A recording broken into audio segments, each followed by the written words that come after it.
For this video guys, nakita nyo naman guys yung thumbnail natin guys. Nakakuha na ako guys ng driving NC2. Oh my god, congrats to me. So ayan, for this video guys, papaliwanag ko rin sa inyo guys kung paano nga ba makikita ang mga courses dito sa TESDA na libre.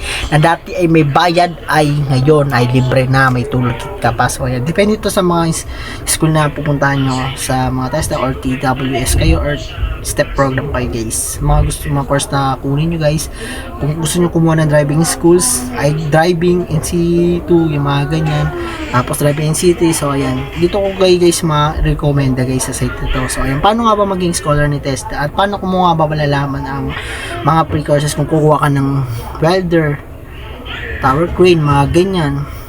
Depende ito guys sa mga area nyo guys kasi dito nyo na makikita kung may mga free scholars sa inyo or sa mga area nyo, like mga kung saan lupalop mga kayo dito ng Pilipinas na makikita nyo dito guys. Pero hindi ito yung in-expect nyo sa lahat kasi nga iba dito is doon talaga kayo mismo mag-enroll or doon kayo mag-record kasi ayun na yung list ng TESDA na free scholar. So ayan, kayo na lang bahala kung pupuntahan nyo or mag-enroll kayo guys kung saan man kayo lupalop yan.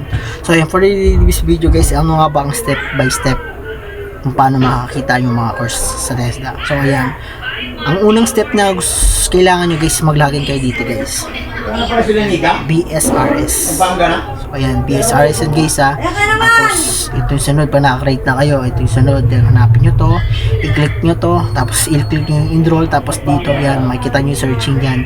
Search nyo yung mga courses na gusto nyo, mga bakery, cookery, yung mga baking pastry, mga ganyan dyan, makikita nyo guys ha. Tapos makikita nyo dito yung pangalan ng school, address, tapos date ng starting nyo guys. Don't forget guys na hindi lahat to is months na pasok. Yung iba dito 45 days, 18 days, 15 days, yung mga ganyang guys. Driving sito naman guys is 19 days kami guys kasi nga may online class kami ng 19 ay mayroon kami 19 days, mayroon kaming 14 days na online class, mga ganyan. Tapos doon din kasi para kayong nagtutorial lang dito guys, at saka meron din kayong parang practical driving na to guys. So ayan. Ngayon, sa pagdagdag naman ng coded guys, if ever na kayo guys magkukuha ng mga lisensya, paano nga ba kumuha ng lisensya? Mayroon ako dyan video guys kung paano nga ba kumuha ng driver's license. Talagang 2,834 lang na guys. Yun guys, step by step. Tapos ito yun ako din nag-practical sa mismong City LTO guys, sa main branch ng LTO guys, yun na kumuha ng lisensya.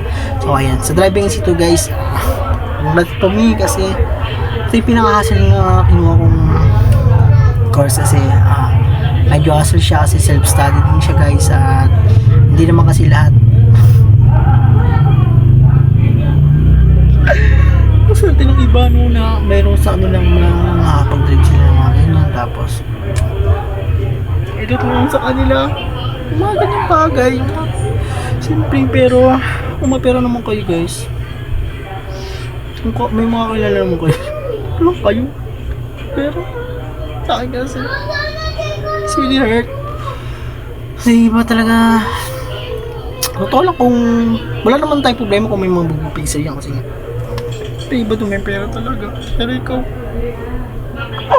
wala ganyan talaga guys, the life. Pero wala lang, yun lang. So ayan, ano nga ba ang assessment namin? Mapabait naman yung instructor, na sure kayong makikinig kayo sa instructor nyo at lahat naman yung tutulungan ng instructor nyo is para sa inyo guys. Saan nga ba ako nag-aral ng driving dito guys? RMCE Gels. Yan yun naman yung Gels, yung address nya.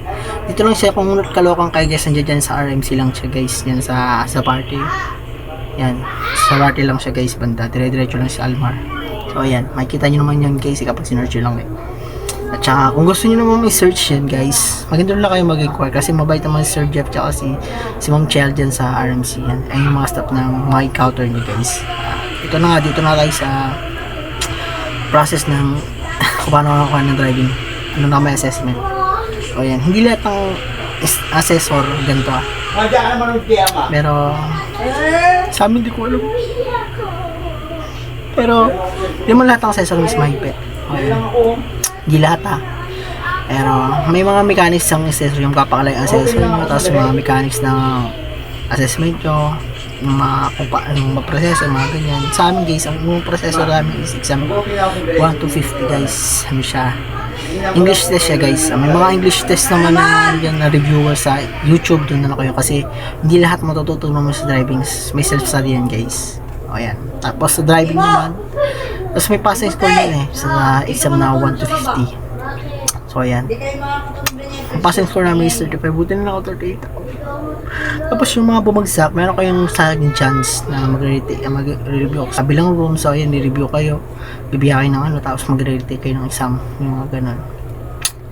Kaya kailangan nyo ipasa yun guys. At matututo naman kayo kasi nga wala namang tinuro sa inyo instructor na mali. Kaya depende lang sa inyo kung paano nyo nga ba i-execute yung ganung bagay para makapasa. So ayan. Sa driving din guys, so ayan. Buti na nakapasa ako. Kahit wala kaming mga kilala na may ganito, mag-aaral ka lang sa simulator.